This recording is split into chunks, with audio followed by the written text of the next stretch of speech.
سلام بچه، علیمهر هستم و خوش اومدید به یک ویدیو جدید دیگه. بچه امروز اومدم تا بهتون سریعترین و بهترین راه واسه زدن چالش جدید کلش رو یاد بدم. بریم سراغ چالش. خب بچه شما باید از گوشه سمت راست دقیقا این قسمت کینگتون رو بندازین، ابیلیتیش رو بزنید و سریع 3 تا اسپل زلزله واسه این قسمت پیاده بکنید.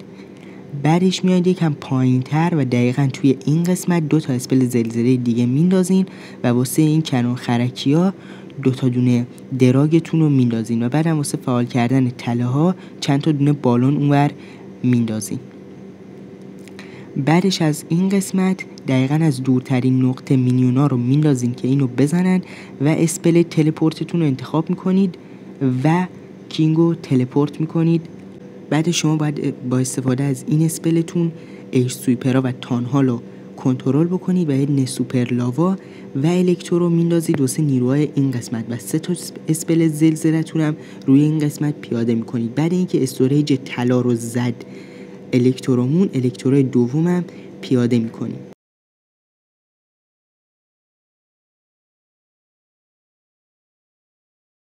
خب حالا دقیقاً از گوشه این استوریج کوینتون رو میندازید و ابیلیتیش رو میزنید که این ایر دیفنس ها رو برامون بزنه و یه دونه مینیون میندازید برای این دفاعی و وای میسید تا اسپلش فعال بشه.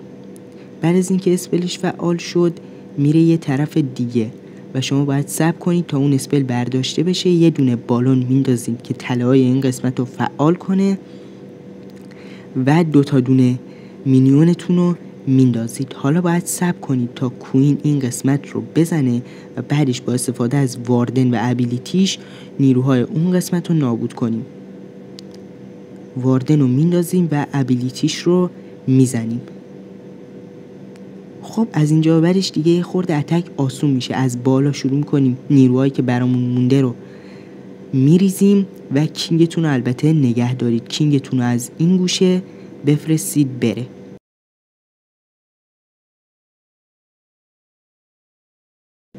خب حواستون باشه موقعی که شاهزاده مینیونتون به این قسمت رسید ابیلیتیش رو بزنید که تانها رو یکم فریز کنه براتون که بتونید به راحتی این مپ